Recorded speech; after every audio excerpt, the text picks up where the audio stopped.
The first alert hit my screen at 1400 hours, 3 relay jumps from Earth, in the dead quiet stretch of the Kavari corridor where nothing ever happened. I was standing on the bridge of the carrier Halcyon Ridge, nursing a cold cup of coffee, and watching my crew run a routine sensor sweep of a whole lot of empty space. Lieutenant Danny Voss was hunched over his tactical console, running diagnostics on the forward sensor array that had been glitching since our last port call. Ensign Kara Ellis was monitoring communications traffic on the secondary channels, her fingers tapping idly against the edge of her station. Navigation Officer Graham Pike was recalculating our patrol route for the 4th time that day, because he was the kind of man who found comfort in redundancy. It was a quiet afternoon on a quiet ship in a quiet corridor of space, where the most exciting thing that had happened in 6 months was a misidentified asteroid. Then every screen on my ship went white. Every helmet display, every personal comm unit, every terminal, in every corridor, on every deck. All of them, simultaneously, hijacked by a priority 0 signal that overrode every firewall and every security protocol we had. A priority 0 signal had never been broadcast in my entire career. Most officers went their whole lives without seeing one. It meant that whatever was coming through was classified at the highest possible level of urgency, above fleet emergencies, above planetary disasters, above everything. I set my coffee down. I did not pick it up again for a very long time. The feed opened on an amber sky, wide angle, a flat plane stretching to the horizon beneath clouds the color of old copper. I recognized the sky immediately, because I had been stationed at Meridian Falls for 2 years early in my career. I knew that sky. I knew those rolling hills in the background, and the pale stone of the settlement structures visible at the edge of the frame. Meridian Falls, a human colony world in the outer expansion zone. Population just over 10 million. Families, farmers, engineers, teachers, doctors who ran the colony clinic, children who played in the red grass fields after school. I had walked those fields myself. I had eaten dinner in those settlement halls. I had watched sunsets under that amber sky and thought it was one of the most beautiful places humanity had ever settled.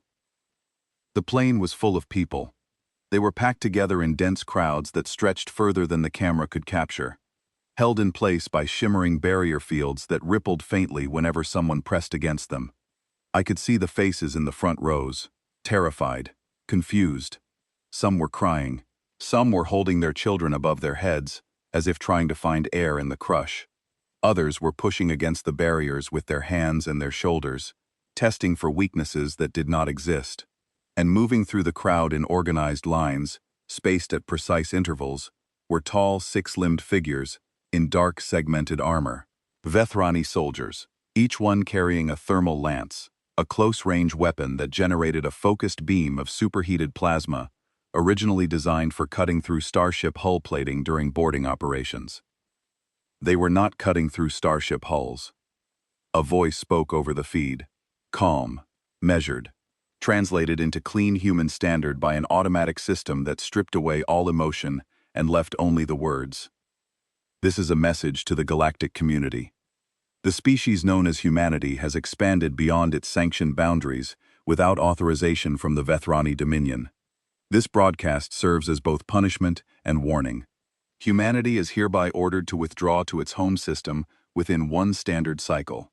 Failure to comply will result in the systematic elimination of every human colony in contested space. Observe now the cost of defiance. The killing started while the voice was still speaking. The Vethrani soldiers activated their lances and walked forward into the crowd. The beams cut through people at chest height. I watched a man try to shield his wife with his body, and the lance went through both of them without slowing down.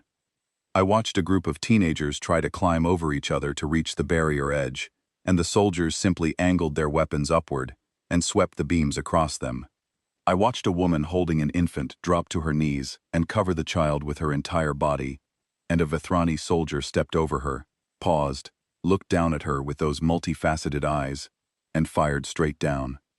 The narrator continued speaking throughout, calm, instructional, describing what was happening as though it were a demonstration at a military academy, noting the efficiency of the containment barriers, commenting on the population density of the killing field, offering statistics on the rate of elimination, as though reading a quarterly production report. My bridge crew was frozen. Danny Voss had his hands on his console, and his knuckles were white and he was not breathing. Kara Ellis had turned away from her screen and was pressing her forehead against the bulkhead with her eyes closed and her shoulders shaking. Graham Pike was watching with his mouth open and tears running down his face, and he was not blinking, and he was not wiping them away. Behind me, I could hear someone retching. I did not turn to see who it was. I watched. I made myself watch. I owed them that much. I owed every single person on that plane the basic human decency of witnessing what was being done to them, because if I looked away, it would be easier to process, and I did not want it to be easy. I wanted it to be exactly as heavy as it was. Every face, every reaching hand, every child who called out for someone who could not answer. The broadcast ran for 6 hours. 6 hours of systematic execution on an open galactic frequency. Every species with a receiver saw it. Every government. Every council. Every civilian with a comm unit tuned to public channels. The Vethrani made sure of that. They wanted an audience. They wanted the entire galaxy to watch what happened to a species that expanded without their permission. And they wanted every other species to understand that this could happen to them too. By the end of the first hour, the plane was layered with the dead. By the end of the third hour, the barrier fields had been moved inward to compress the surviving population into tighter groups for more efficient processing. By the fifth hour, the screaming had mostly stopped because there were not enough people left to scream. In the sixth hour, the camera panned slowly across the field in a wide arc, showing the full scope of what had been done, and the Vethrani narrator returned one final time. Let this serve as a lesson to all who witness. Expansion without sanction carries a cost. Humanity has been warned. The feed cut to black. I stood on my bridge in the silence that followed, and I felt something change inside me. It was not rage. Rage is hot and uncontrolled, and it makes you stupid. This was something else entirely. This was cold. This was a door closing inside my chest and locking shut with a sound like a bolt sliding home. I looked at my crew, and I saw the same thing happening in each of them. The grief was there. It would always be there. But underneath it, spreading through every nerve and every synapse, like ice water filling a vessel, was something that the Vethrani had never encountered before, because no species they had ever targeted had survived long enough to feel it. It was certainty. Not the certainty of anger, the certainty of mathematics. They had killed 10,300,000 human beings on a live broadcast and called it a lesson. The equation was simple. The answer was already written. The only remaining question was execution. Earth's response came 17 minutes after the feed ended. I know the exact number because I was counting. 17 minutes.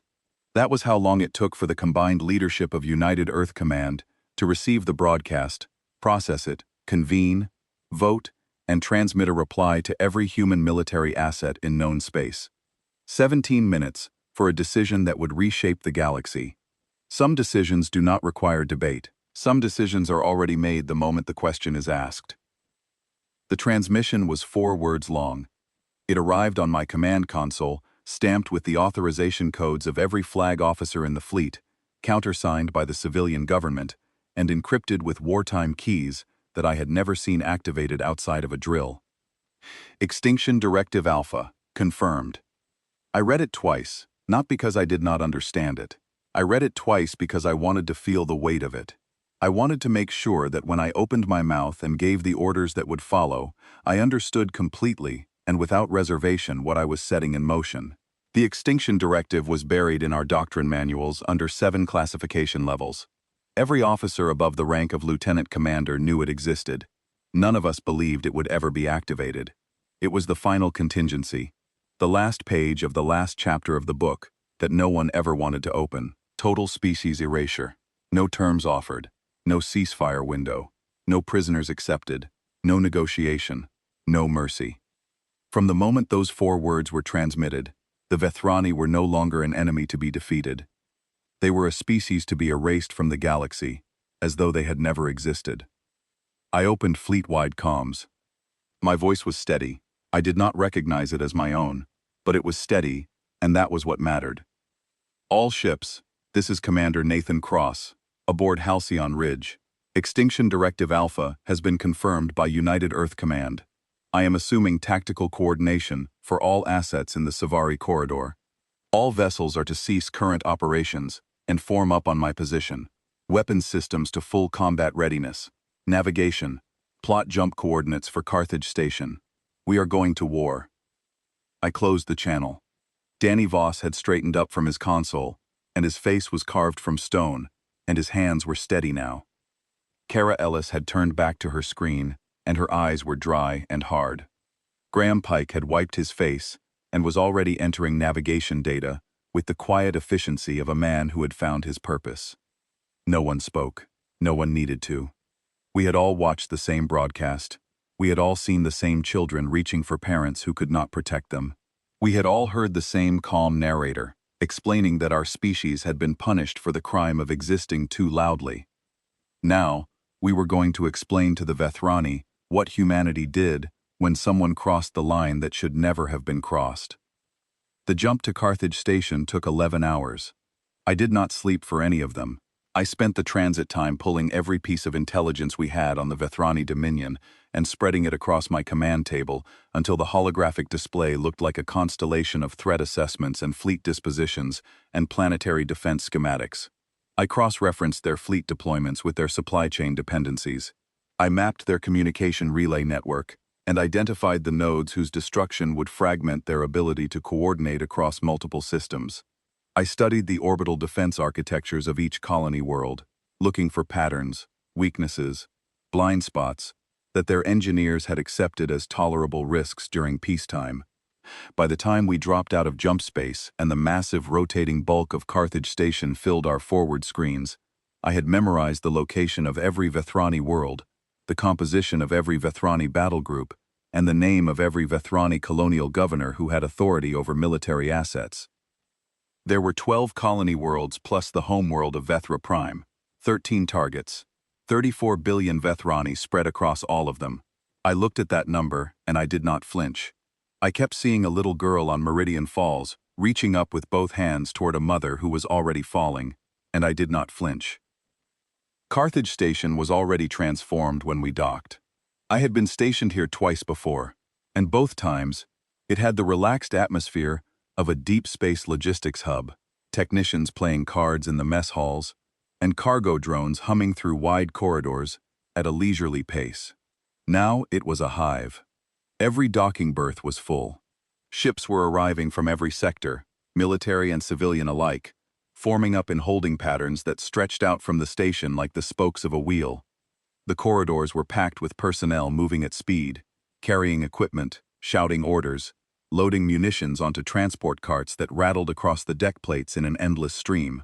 The air smelled like welding sparks and engine coolant, and the sharp metallic tang of freshly manufactured ammunition. I was directed to Command Theater 7, a massive circular room deep in the station's core that I had never been granted access to before. The doors required biometric clearance that had been updated to include my profile sometime in the last 11 hours, which told me that my appointment had been decided while I was still in transit. Inside, the room was full. Flag officers, intelligence analysts, tactical planners, communication specialists, logistics coordinators. Every seat was taken, and people were standing along the walls with data pads in their hands, reviewing information that was being updated in real time. At the center of the room, standing behind a curved command podium with the holographic display already active, was Admiral Helen Cartwright. I had served under Cartwright once, years ago, during a border dispute with the Ketha Syndicate that never escalated beyond posturing. She was small, sharp-featured, with silver hair cut close to her skull, and eyes that could freeze a conversation at 20 paces. She was also, by every assessment I had ever read, the most strategically gifted flag officer in the fleet. She looked at me when I entered, and nodded once, and I took it as both greeting and instruction. I moved to the tactical station that had been reserved for me, and I stood there, and I waited. Cartwright did not waste time on speeches. She activated the display, and the Vethrani Dominion appeared in three-dimensional relief, 13 worlds connected by trade routes and military corridors, and communication relays, all of it overlaid with real-time intelligence data that was being updated every 30 seconds by probes and listening posts scattered across the border zone. "Ladies and gentlemen," she said. Her voice was flat and precise and carried no emotion at all. "You have all received and acknowledged Extinction Directive Alpha. I am not going to explain what it means, because you already know. I am not going to ask if anyone has reservations, because the time for reservations ended 6 hours ago, on the surface of Meridian Falls. What I am going to do is walk you through the operational plan, and then you are going to execute it with the precision and thoroughness that the directive demands. Commander Cross, you have been appointed tactical lead for the Vethrani Theater. The floor is yours after the briefing." The intelligence summary took 40 minutes. I absorbed every word. The Vethrani Dominion maintained a standing fleet of approximately 4,000 warships, mostly cruiser-weight vessels, with mid-range beam weapons and conventional shielding. Their technology was a half-generation behind ours in most categories. Their weapons hit hard, but their targeting systems were slower than ours by a measurable margin. Their shields were thick, but their shield regeneration rates were poor, meaning that sustained fire would break them down faster than our own shields would falter under equivalent bombardment. Their greatest advantage was numbers, and a network of orbital defense platforms around each colony world that could concentrate firepower on approaching fleets and create overlapping kill zones at standard approach vectors. They had also committed this kind of atrocity before, twice. 2 pre-spaceflight species on 2 different worlds, both within Vethrani-claimed territory, both exterminated to send a message to neighboring civilizations. The first had been a reptilian species that had just developed basic radio communication. The Vethrani had bombarded their world from orbit and broadcast the destruction to 3 neighboring species as a territorial warning. The second had been a hive-based insectoid species whose expansion into a resource-rich moon had irritated Vethrani mining interests. The Vethrani had introduced a biological agent that collapsed their hive networks and killed 98% of their population within a single generation. Both times the Galactic Concord had issued condemnations, formal statements of disapproval transmitted on official channels and then filed away and forgotten. No sanctions, no intervention, no consequences. The Vethrani had learned from this that atrocity worked, that the galaxy would watch and tut and do nothing. That terror was a viable diplomatic strategy with no meaningful downside. They had never targeted a species that could fight back. That was about to become the most significant miscalculation in the history of their civilization. I took the podium after the briefing and I laid out the strategy. It was simple, because the best strategies always are. We would hit the outer colony worlds first, 3 simultaneous strikes to shatter their defensive perimeter before they could consolidate their fleet assets. Then we would work inward, system by system, cutting supply lines, eliminating fleet assets, destroying orbital infrastructure, and then the worlds themselves. The home world would be last. I wanted it to be last. I wanted them to watch their empire shrink from 13 worlds to 12 to 10 to 5 to 2 to 1. I wanted them to see it coming with perfect clarity, to track the advancing front on their own star maps, to know that every hour brought the fleet closer and there was nothing in the galaxy that could stop it. There was silence in the room when I finished. Then Cartwright spoke. "Implementation timeline?" 72 hours for the first wave, I said. 6 weeks for full completion. She nodded. "Make it 4. I looked at the map. I recalculated force distributions and transit times and engagement windows. I could make it 4. While we planned, Earth was transforming. I received reports throughout the briefing, and each one was more staggering than the last. Every orbital shipyard had shifted to emergency production schedules. Warships that were scheduled for completion in months were being fast-tracked with round-the-clock construction crews, working in shifts that had no end time. Reserve fleets that had been mothballed for decades were being reactivated, their systems brought online by crews pulled from retirement and reassignment, and civilian industry. Civilian transport vessels were being retrofitted with weapons mounts and armor plating in shipyard bays that had been cleared of their commercial contracts by executive order. The draft was announced across every human world, and the response was unlike anything in our history. There were no protests, no resistance, no political opposition, No debates on news channels about the ethics of conscription. Volunteers overwhelmed every recruitment center on every planet. Retired soldiers in their 70s showed up at military bases and demanded to be given a rifle and a ship. Teenagers lied about their ages, and were caught and sent home, and came back the next day and lied again. Engineers quit their jobs and walked to the nearest base with their toolkits in their hands. Doctors volunteered for combat medical units. Teachers signed up for logistics corps. The entire species was mobilizing with a unity of purpose that we had never achieved before. Not in any war, not for any cause, not for any reason, because this was not a cause. This was something deeper, something primal, something that lived in the oldest part of the human brain where you kept the things that made you dangerous when everything else was stripped away. The orbital foundries began producing weapons that had been banned by internal human law. Planet-scale kinetic bombardment packages designed to deliver extinction-level impacts across an entire continental surface. Antimatter saturation warheads capable of igniting atmospheric gases over areas the size of small countries. Weapons so devastating that we had outlawed them ourselves not because any enemy had demanded it, but because we were afraid of what they could do and what it would mean about us if we ever used them. The laws banning their production were suspended by unanimous legislative vote in under 1 hour. I was told later that the vote was not even debated. A motion was raised. A second was given. The vote was called. Every hand went up. The session adjourned in silence. The foundries began production before the legislators had left the chamber. The diplomatic fallout was immediate and predictable. 17 alien species sent envoys to Earth, urging restraint. They cited the Galactic Concord's mediation protocols. They offered to convene a tribunal. They suggested arbitration, reparations, territorial adjustments, security guarantees, supervised disarmament, cultural exchange programs, and every other mechanism that civilized species had developed over millennia to resolve disputes without resorting to total annihilation. Earth's ambassador to the Concord, a woman named Catherine Marsh who had spent 30 years building diplomatic relationships across the galaxy, delivered a short address that was broadcast on every diplomatic channel.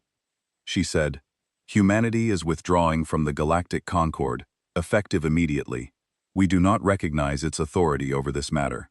Any species that harbors, aids, resupplies, or in any way shields the Vethrani Dominion will be considered a co-belligerent and treated accordingly.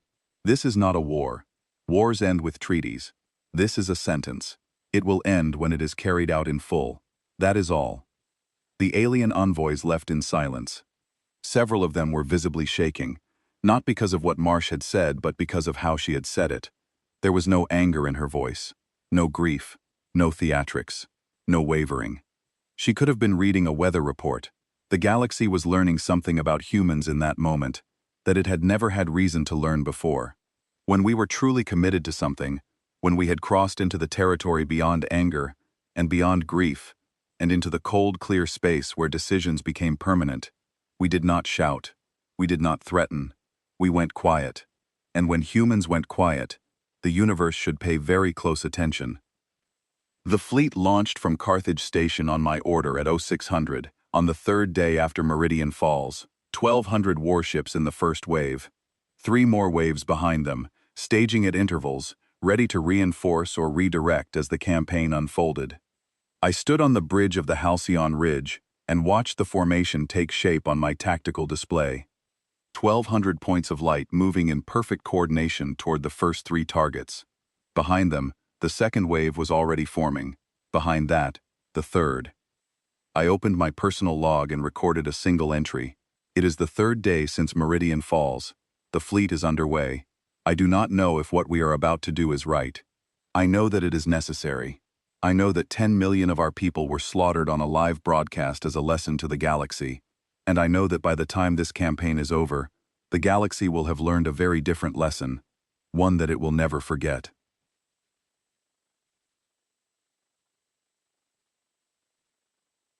I closed the log. I gave the command to jump. We hit Cathara first.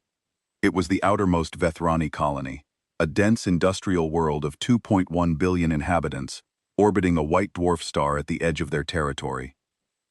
The planet's surface was dominated by vast manufacturing complexes that produced the hull plating and weapons components for nearly a third of the Vethrani fleet. Taking it out first was not just strategic, it was personal. Some of the thermal lances used on Meridian Falls had been manufactured in those factories. The Vethrani had stationed a defensive fleet there, 80 cruisers, and a network of 12 orbital defense platforms arranged in a layered sphere around the planet. They had anticipated that if humanity responded at all, it would come here first. They were right about that. They were wrong about everything else. My assault group dropped out of jump space at 0917, 400 ships in a broad crescent formation, designed to envelop the defensive sphere from 3 sides simultaneously.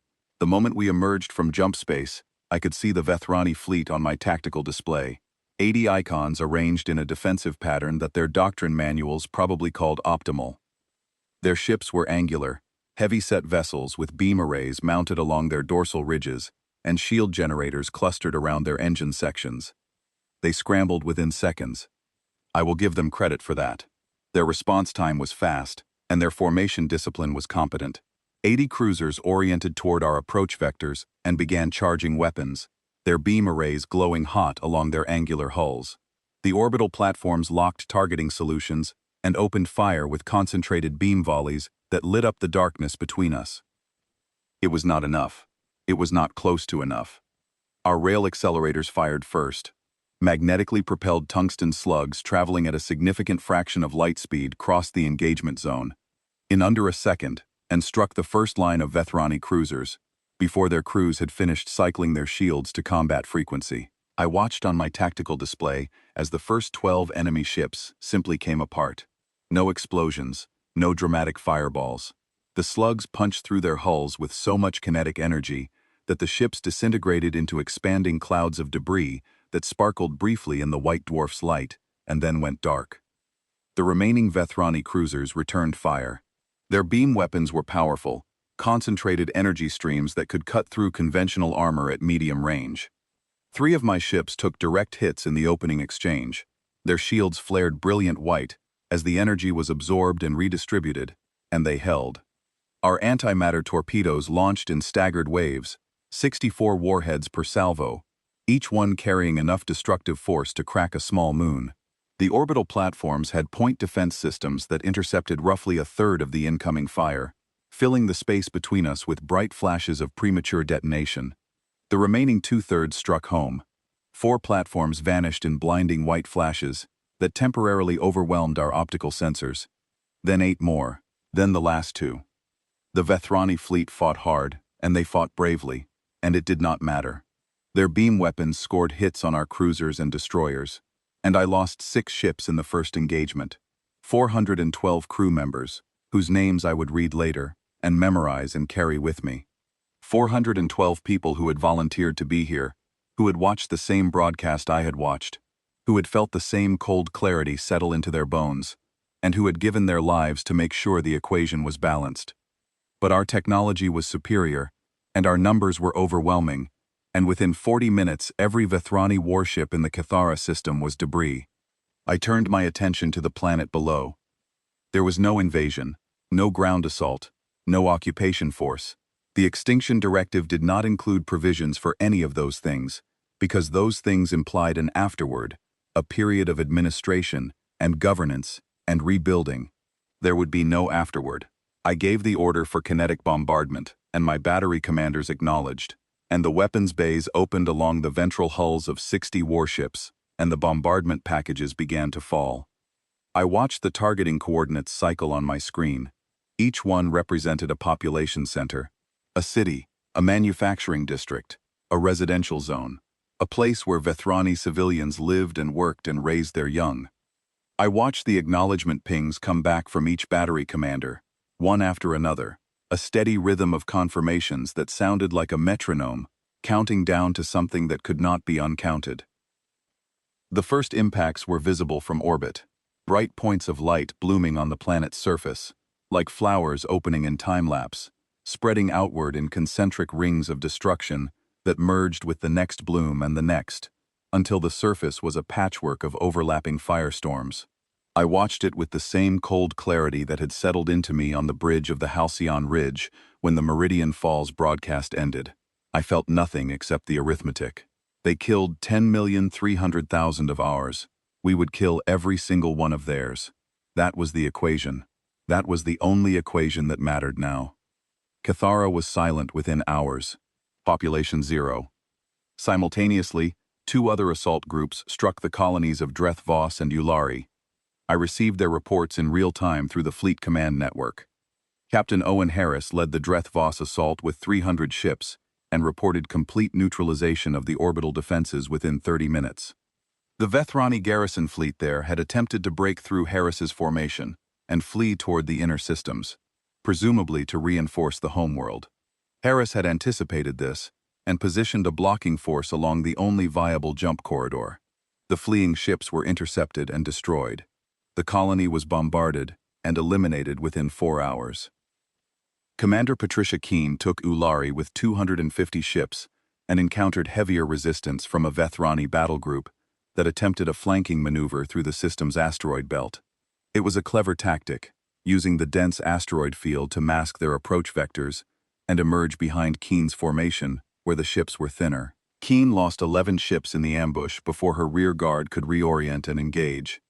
But the Vethrani flanking force was outnumbered and outgunned, and the asteroid field that had hidden their approach also limited their ability to maneuver effectively.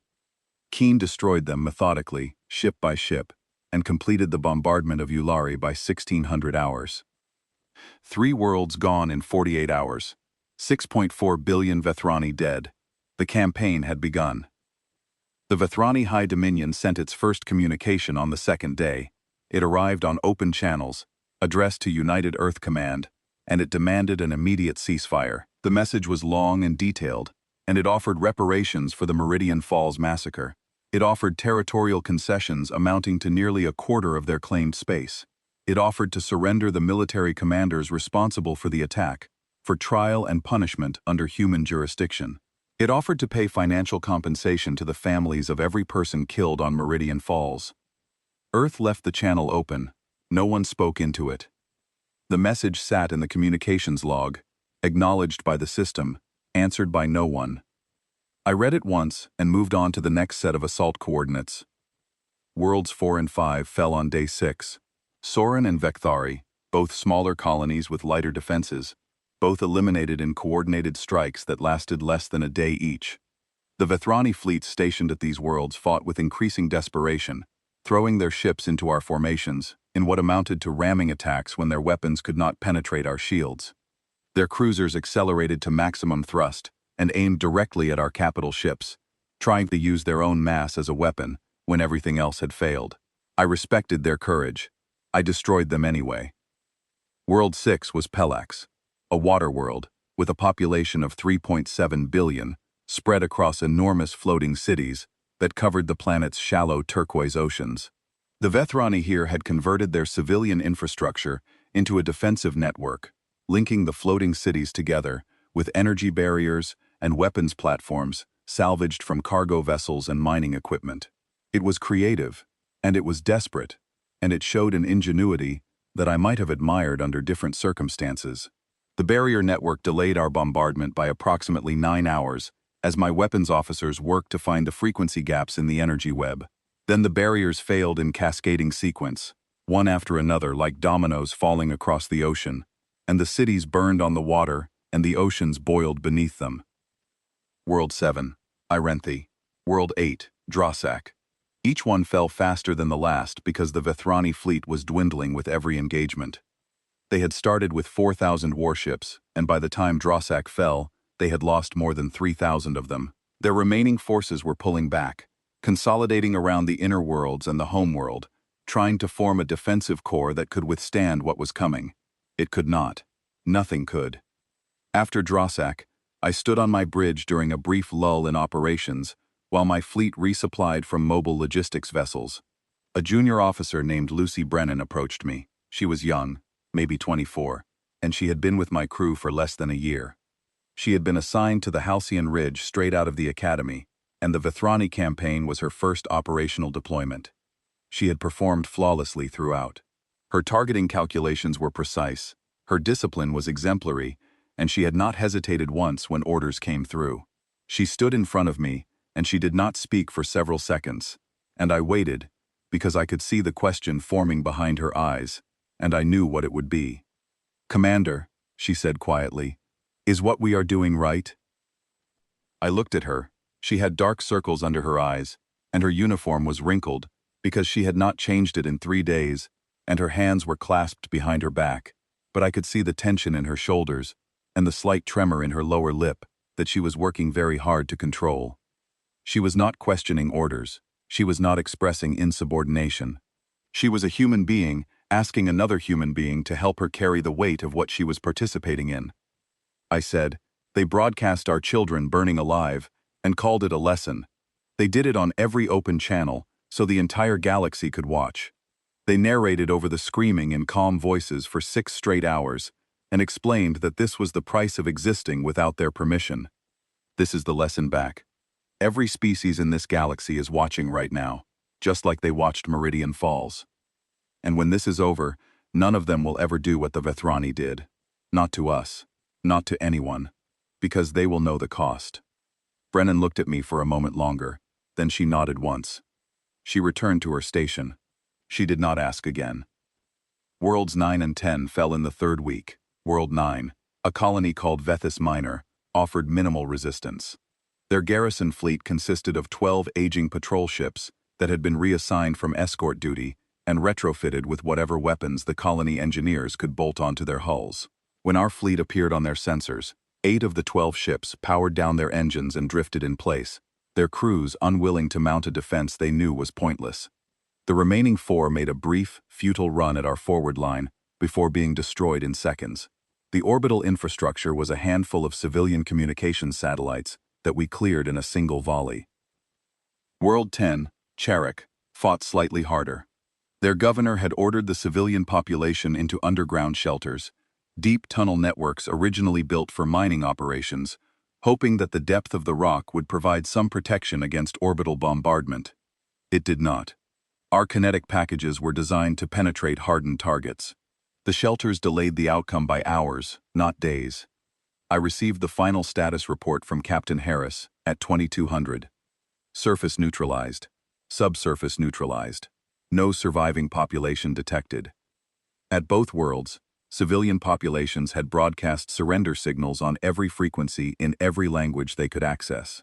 Some of the transmissions were in human standard, clearly rehearsed, clearly desperate.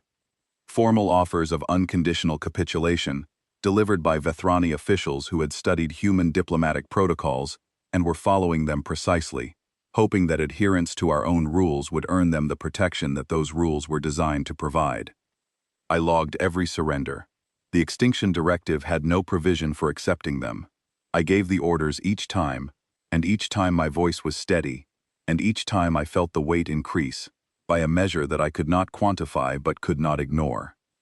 The galactic community was reacting in ways that our intelligence services had not fully predicted.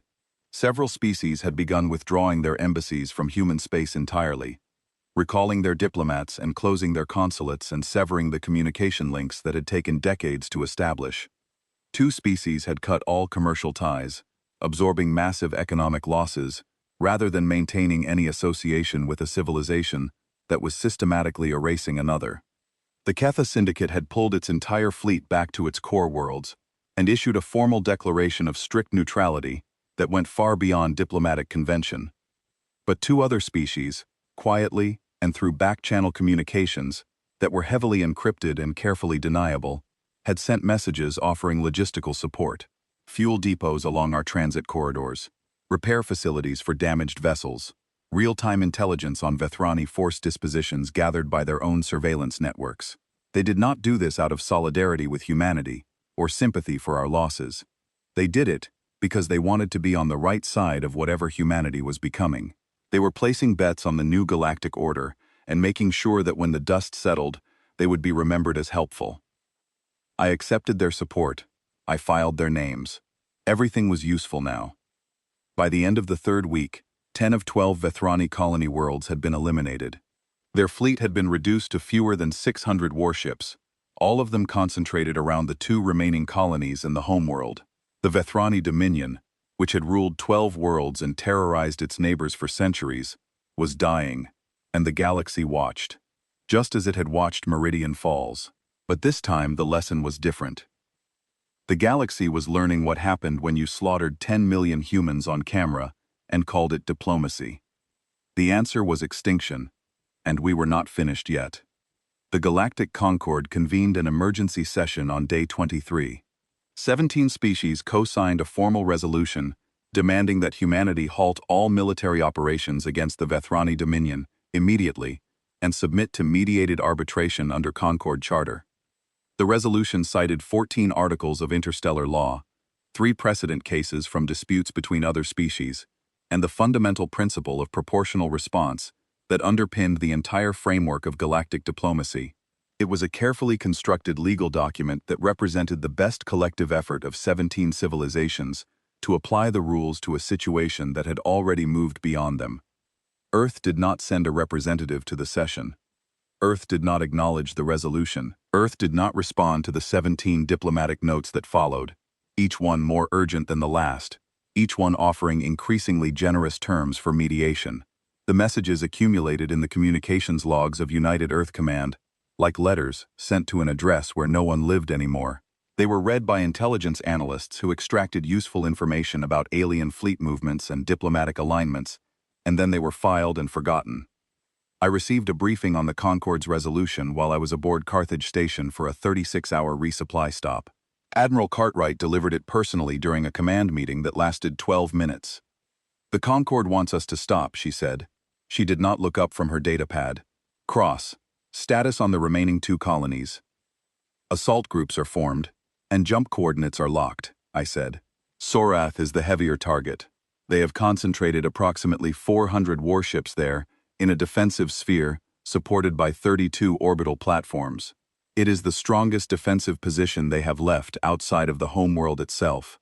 I recommend we hit it with the full weight of our available force, 600 ships minimum. And Ivex? Ivex has minimal defenses, fewer than 50 combat-capable vessels, and no orbital defense infrastructure worth mentioning. Their garrison there was always light, because the planet was primarily agricultural, a food production world that supplied the inner colonies. A secondary force of 200 ships can handle it simultaneously." Cartwright looked up from her datapad for the first time. Her eyes met mine, and I saw something in them that I recognized because I saw it in my own reflection every morning. The weight, the clarity, the absence of doubt that was not the same as the absence of feeling. "Proceed," she said. 4 days, then the homeworld. I proceeded. Meanwhile, the Vethrani were trying everything. Their high dominion, the ruling council of their species, had abandoned the cold authoritarian posture that had characterized every previous communication. The calm, measured tone that had narrated the Meridian Falls massacre was gone, replaced by messages that were increasingly desperate and increasingly human in their emotional register. They released all human prisoners of war, approximately 300 individuals captured in border skirmishes that predated the Meridian Falls massacre. The prisoners were returned in Vethrani transport ships that flew unarmed and unshielded into human-controlled space, broadcasting surrender signals continuously from every antenna they had.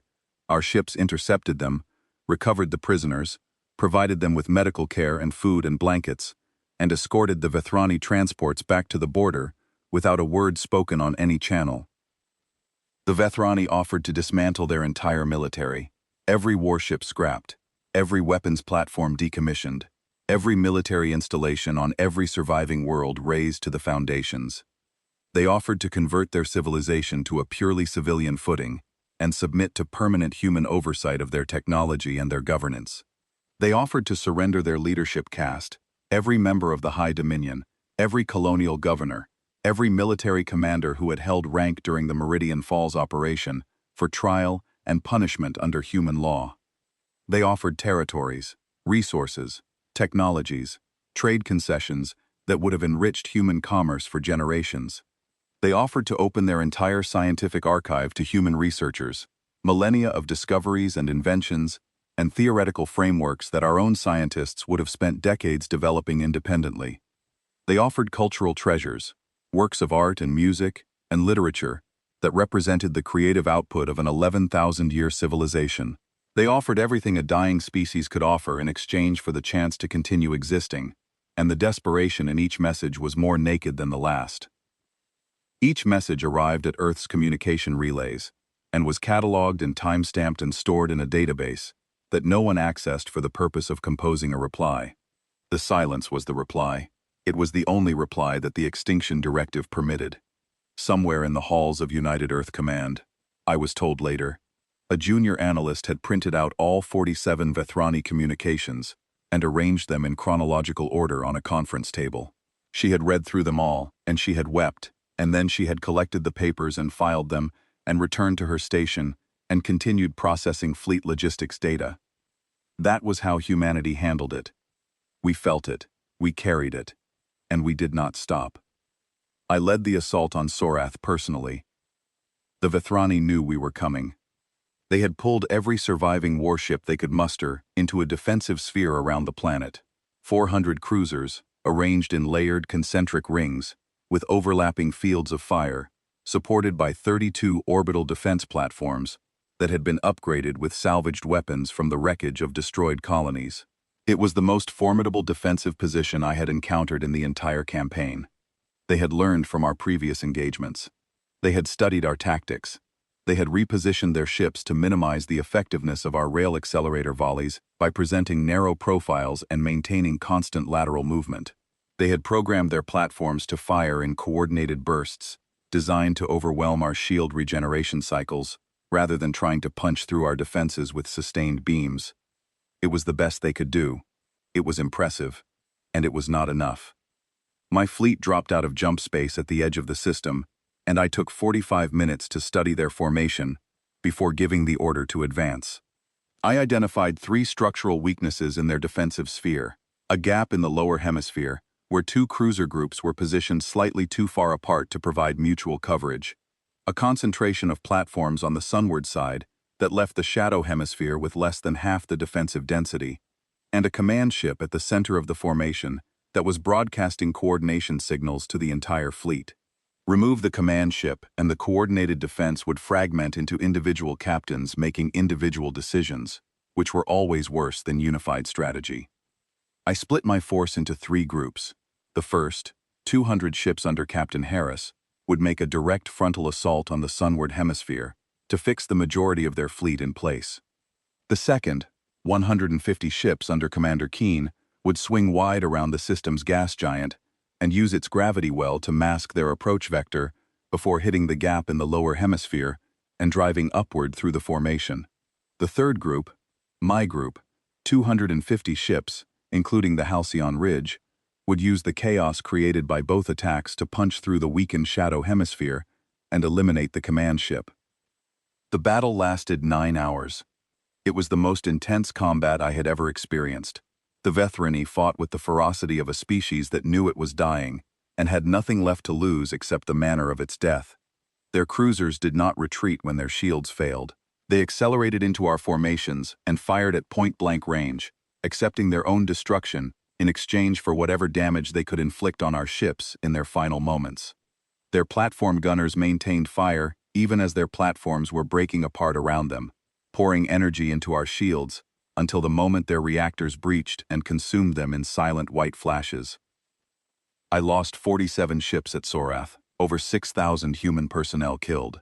I felt each loss as it registered on my tactical display, a ship icon flickering from green to amber to red to black, and each one was a physical weight added to the burden I was carrying. 6,000 people who had watched the Meridian Falls broadcast and volunteered to be here. 6,000 people who had families waiting for them back on Earth or on colony worlds, or on stations scattered across human space. 6,000 universes of memory and hope and love, extinguished in flashes of light and heat and silence. But the outcome was never in doubt. Harris pinned their main force. Keane emerged from behind the gas giant and drove through the gap and shattered their lower formation. My group reached the command ship, and I gave the order to concentrate fire, and 12 of my cruisers unleashed everything they had simultaneously, and the Vethrani command vessel broke apart and went dark, and the coordinated defense collapsed exactly as I had predicted. The last Vethrani cruiser at Sorath went down 6 hours after the command ship fell. It was a battered vessel, trailing atmosphere from a dozen hull breaches, its weapons barely functional, its shields long gone. It charged directly at the Halcyon Ridge on a collision course, and was cut apart by our point defense batteries, less than a kilometer from our hull. I watched the wreckage tumble past my bridge windows, close enough to see the charred interior of the ship through the rents in its armor, close enough to see the bodies of its crew drifting in the vacuum. Sorath was bombarded and eliminated by the following morning. Ivex fell the same day, but Ivex was different.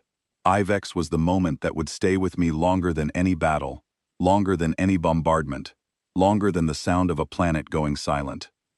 Commander Keen's assault group arrived at Ivex to find no defensive fleet, no orbital platforms, no weapons signatures of any kind.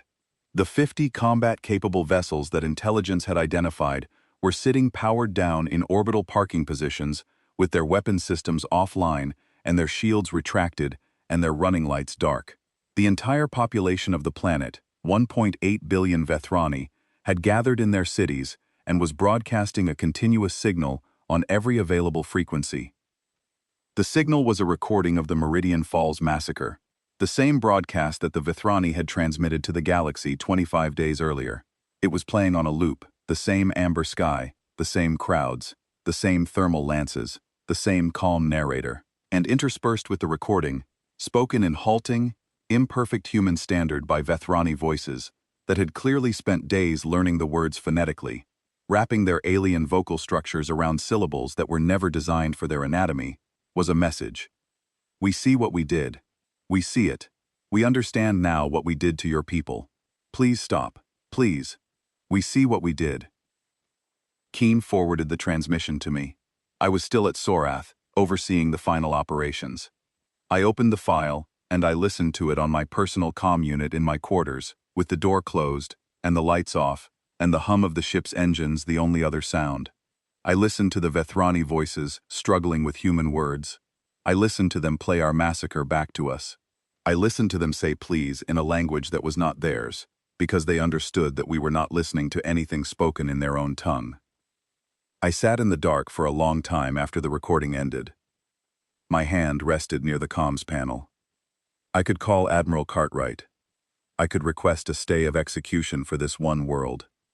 I could argue that the destruction of 12 worlds and 32 billion lives had already sent a message that the galaxy would never forget, that the Vethrani as a civilization were broken beyond recovery, that Ivex was an agricultural world of no strategic significance, that the people there had demonstrated an understanding of what their species had done.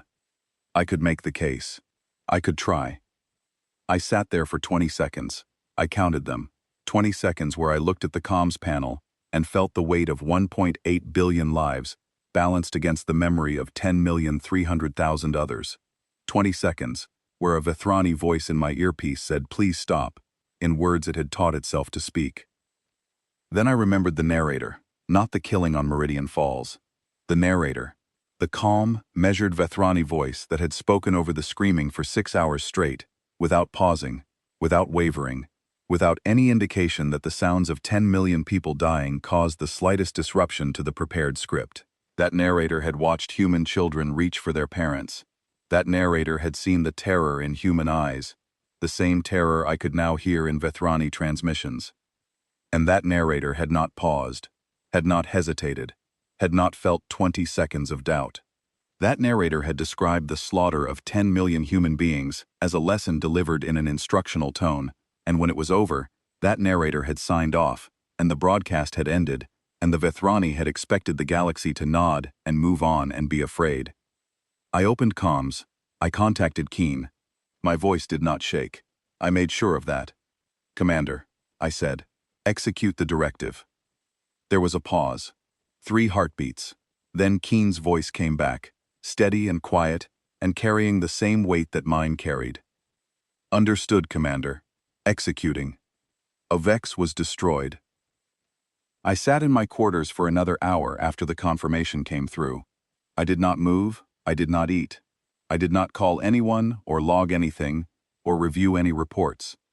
I sat in the dark and I breathed, and I let the weight of what I had just ordered settle into my bones, where it would live for the rest of my life. Only Vethra Prime remained. The entire surviving human fleet converged on the Vethrani homeworld over the course of 4 days.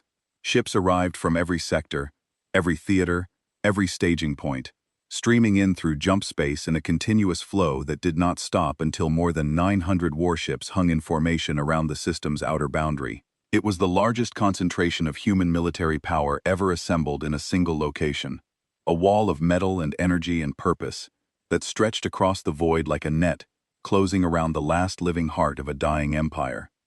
I transferred my flag from the Halcyon Ridge to the fleet carrier that had been renamed 3 days earlier by unanimous crew vote. The ship had been called the Resolute. Now it was called the Meridian's Memory. The name was painted on the hull in white letters 3 meters tall, visible from kilometers away, and every ship in the fleet could see it as they formed up in the final assault configuration. No one had ordered the renaming. No committee had approved it. The crew had simply done it, in the way that humans sometimes do things that feel necessary without waiting for permission. And when Admiral Cartwright was informed, she had looked at the report for 3 seconds and said nothing, and moved on. I stood on the bridge of the Meridian's Memory, and I looked at the tactical display, and I saw 900 points of light arranged in a sphere around a single world, and I thought about endings, about the particular weight of a last thing, the last Vethrani world, the last chapter of an empire that had existed for 11,000 years, the last page of the book that no one had ever wanted to open. Vethra Prime orbited a warm yellow star not unlike our own sun. It was a temperate world, with broad continents and shallow blue-green oceans, and an atmosphere that human scientists had once described as pleasant. It was the seat of a civilization that had existed for 11,000 years. It had cities that were older than most human nations, with architecture that blended organic curves and crystalline structures in ways that our own architects had studied and admired. It had libraries that contained the accumulated knowledge of a species that had been studying the universe since before humanity had learned to write. It had art and music and philosophy, and all the things that a species creates when it lives long enough and thinks deeply enough to ask the great questions about existence and meaning and purpose. It had 19 billion inhabitants. I looked at that number on my screen, and I felt the weight of it in a way that I had not felt since the first day of the campaign. 19 billion living beings. Not soldiers, not policymakers, not the architects of the Meridian Falls massacre. Most of them were simply people who lived their lives, and raised their young, and worked their jobs, and had no more control over their government's decisions than a farmer on Earth had over the deployment of the human fleet. They were guilty of being Vethrani. That was the totality of their crime. But the directive did not distinguish between those who had given the order and those who had not. The directive was absolute, and I understood why, even as I felt the weight of that understanding pressing down on me like gravity doubled. The Vethrani who had slaughtered Meridian Falls had not acted alone. They had acted with the full resources and infrastructure of their civilization. The ships had been built by Vethrani engineers in Vethrani shipyards. The thermal lances had been manufactured in Vethrani factories by Vethrani workers. The soldiers had been trained by Vethrani military academies, using Vethrani doctrine.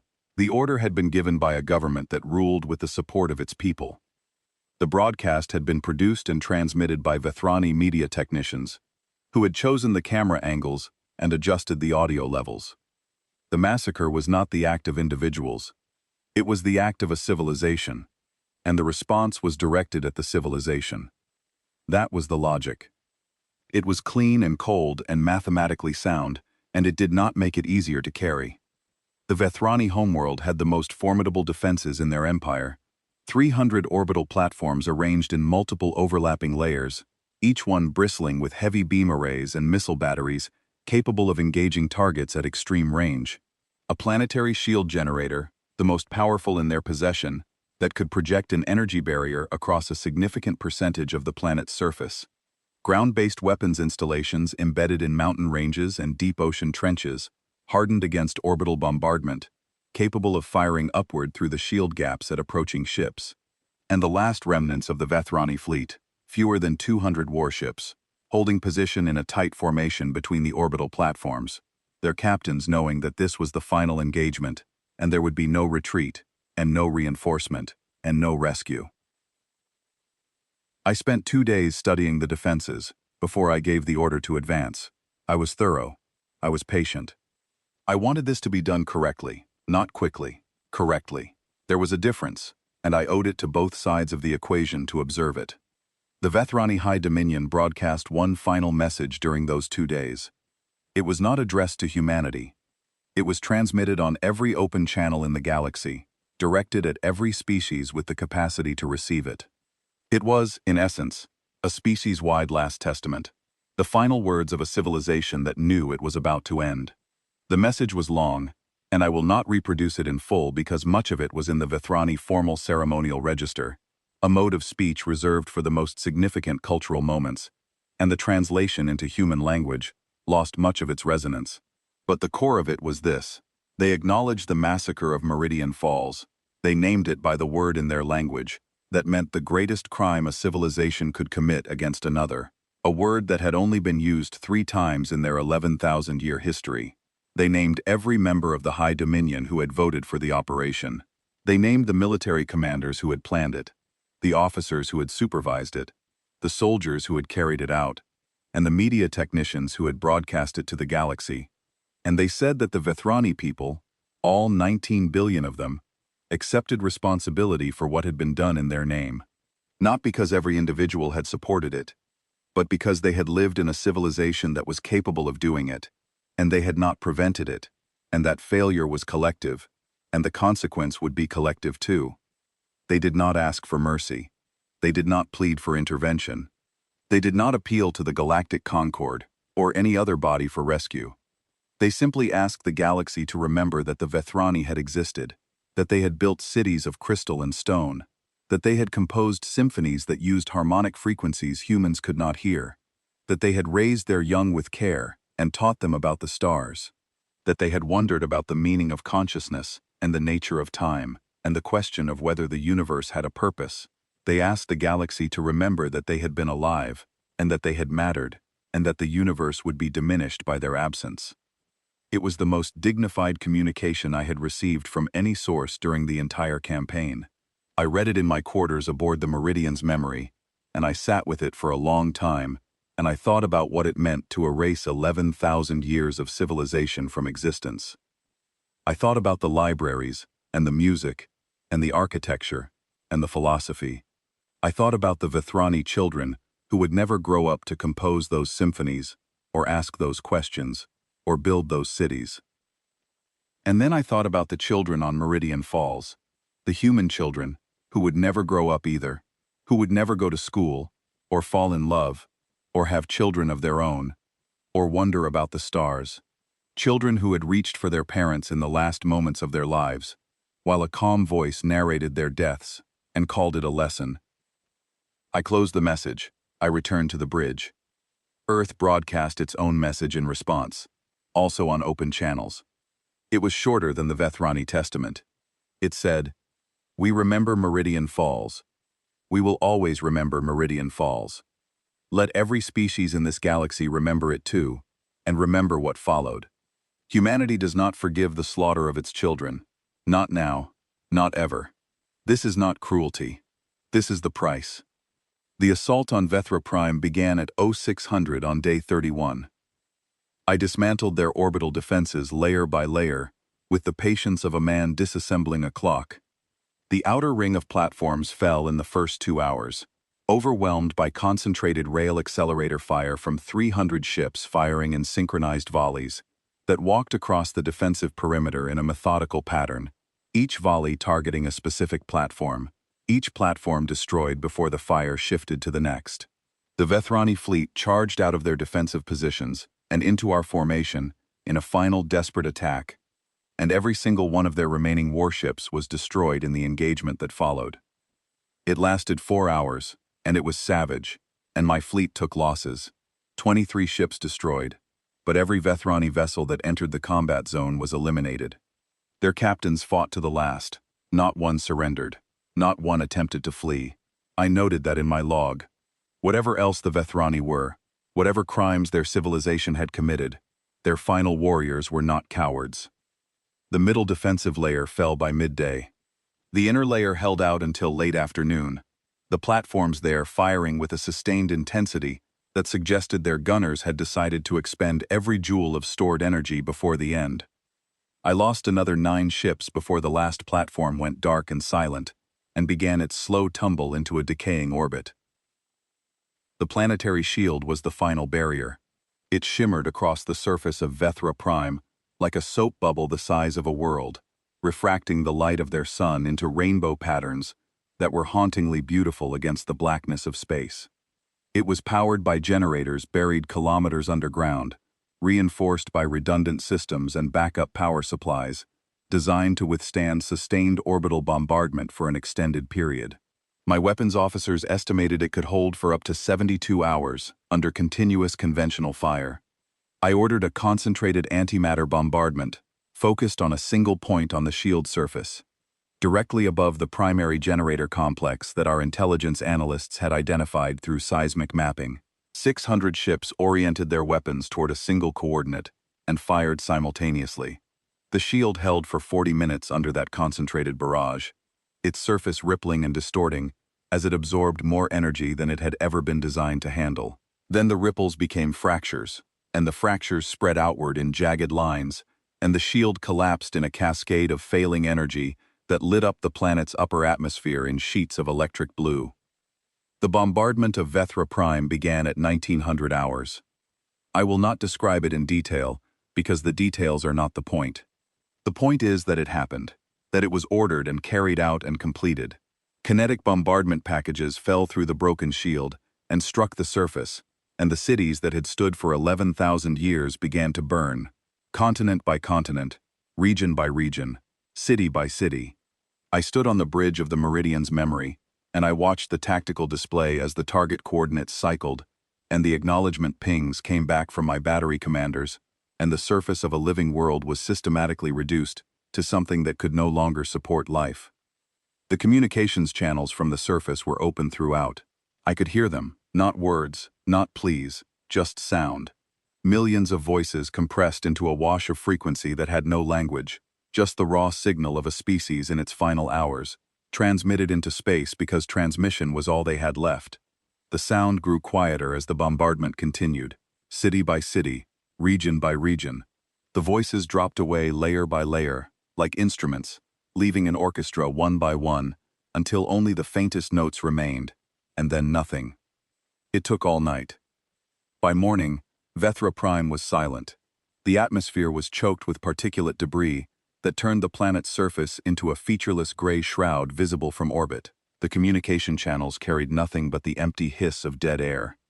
I stood on the bridge, and I looked at the planet through the forward windows, and it looked like a wound in space, a scar where something living had been, and I thought, this is what we have done.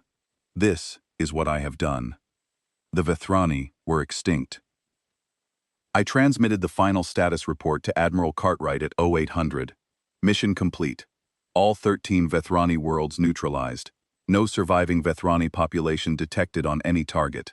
Extinction Directive Alpha has been carried out in full. Cartwright's response came back in 2 words. Acknowledged. Return. The fleet withdrew from Vethra Prime in formation.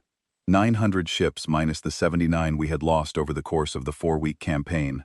79 ships, over 11,000 human lives, added to the 10,300,000 who had died on Meridian Falls.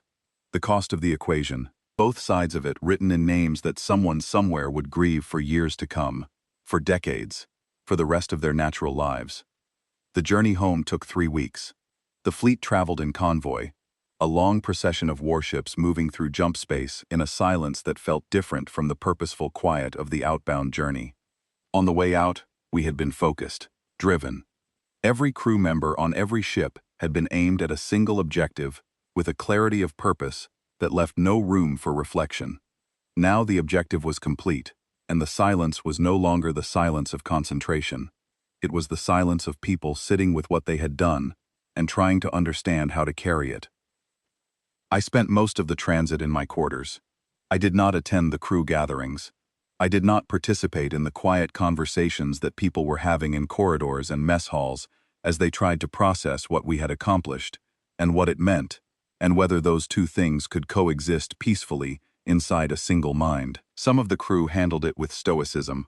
Others handled it with dark humor that I heard echoing from the recreation areas at odd hours.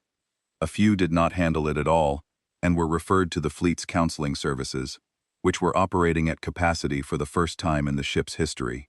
I wrote my after-action assessment in language that was precise and clinical and devoid of emotion, because emotion was not what the document required, and because the emotion I was feeling was too large and too complex to fit into any military format. But in my personal log, in entries that no one would ever read unless I chose to share them, I wrote about other things. I wrote about the sound of the Meridian Falls broadcast and the silence that followed it. I wrote about the 20 seconds on my comm panel at Ivex when I almost called for a stay. I wrote about the Vethrani Last Testament and the dignity of a species that faced its own extinction with more grace than I would have thought any civilization capable of. I wrote about the little girl on Meridian Falls who had reached for her mother and the Vethrani children on Vethra Prime who had reached for their parents in the final hours, and how both images lived behind my eyes now, side by side, and neither one would ever leave. Earth was different when we returned. The celebrations that some had predicted did not happen. There were no parades, no victory speeches, no politicians standing on platforms claiming credit for what had been accomplished. The species had done something that no civilization in galactic history had ever done: the complete and total elimination of an aggressor species from existence. And the collective reaction was not triumph. It was a heavy silence that settled over humanity like the first snowfall of winter, quiet and total and cold. We had done what needed to be done. Everyone agreed on that. Everyone also understood what it had cost us, in a currency that could not be measured in ships or lives or resources, but in something essential about who we were and who we would be going forward. The Extinction Directive was archived, classified again under its 7 levels of security, and sealed with new authorization protocols that required even more authority to activate than before. Not because anyone doubted the decision that had been made, but because everyone understood that it should never be easy, that the weight of it should be felt by every person who held the power to set it in motion, and that even then, it should feel like the heaviest thing a civilization had ever lifted. The galaxy adjusted slowly. Other species resumed diplomatic contact with humanity over the following months, cautiously, carefully, with a deference that had not existed before Meridian Falls. The Galactic Concord never formally condemned Earth's actions. The resolution that 17 species had co-signed was quietly withdrawn from the official record, deleted as though it had never existed. No one wanted to be the species that went on record opposing humanity, after what humanity had demonstrated it was willing to do. No species challenged human expansion again. No species committed violence against human civilians again. The lesson that the Vethrani had tried to teach, that terror was the ultimate currency of galactic diplomacy, had been turned completely inside out. Humanity had accepted the lesson and returned it with compound interest. Humans were friendly, cooperative. They loved trade and culture and diplomacy, and all the peaceful mechanisms that civilized species use to coexist in a shared universe.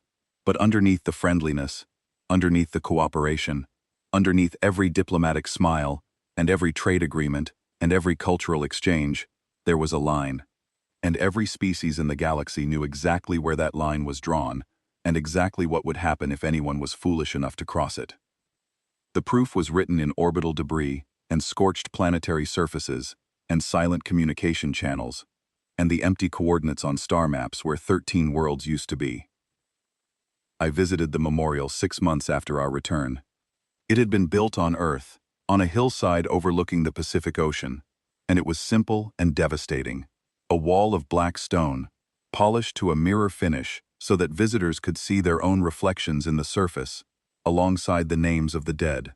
The wall curved gently across the hillside like a wave, frozen in the moment before it broke, stretching nearly a kilometer from end to end. Carved into the stone were names, 10,300,000 names, every person who had died on Meridian Falls, every man, woman, and child. Their names were small, barely large enough to read at arm's length, because there were so many of them that even a wall a kilometer long could not hold them all in letters of normal size. I walked along the wall for a long time.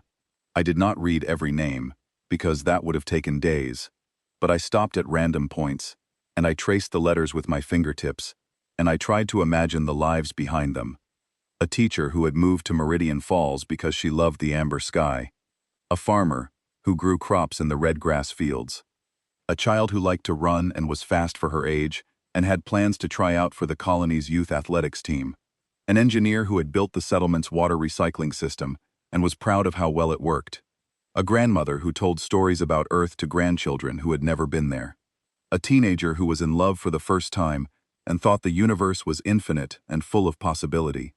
Each name was a life that had been taken on an amber plane under a copper sky, while a calm voice explained that they were being punished for the crime of existing without permission. I stood at the end of the wall as the sun went down, and the ocean turned from blue to gold to deep red, and finally to black. The names on the wall caught the last light and seemed to glow briefly before they disappeared into shadow. I looked out at the dark water, and I thought about everything that had happened since the day that broadcast hijacked every screen on the Halcyon Ridge. I thought about the cold clarity that had settled into me and never left. I thought about the orders I had given, and the worlds I had burned, and the civilizations I had ended. I thought about Cathara, and Pelax, and Sorath, and Ivex. I thought about Vethra Prime, and the sound of a civilization going quiet city by city, until there was nothing left but static, and then silence. I did not know if what we had done was right. I had stopped trying to answer that question somewhere around the seventh world, when I realized that right and wrong were categories too small to contain what was happening. What we had done was complete. That was the word that fit. We had drawn an equation on the day that Meridian Falls burned, and we had solved it all the way to the end without flinching, and without stopping, and without looking away.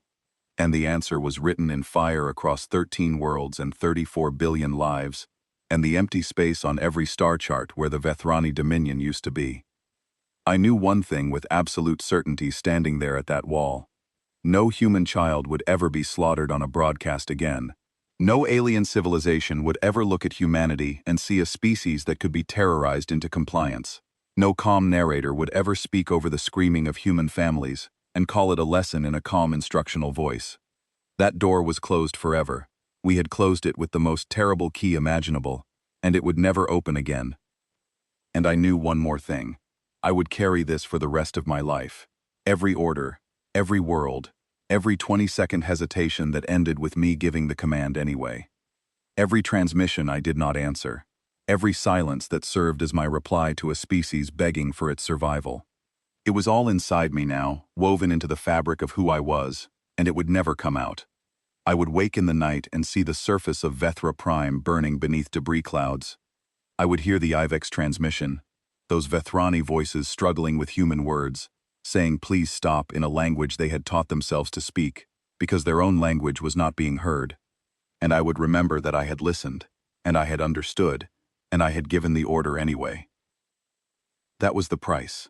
Not the ships we lost or the years the campaign would take from our collective innocence. The price was carrying it. All of it. Every name on this wall, and every name that would never be carved on any Vethrani memorial, because there was no one left to carve them, and no one left to mourn. I stood at the memorial until the stars came out above me, each one a sun, each one possibly orbited by worlds where civilizations lived, and made choices, and faced the consequences of those choices. Somewhere out there, alien governments were looking at the same stars, and thinking about humanity, and thinking about the Vethrani, and thinking very carefully about the kind of neighbors they wanted to be. That was the price of being human. We paid it, all of it, and we did not look away.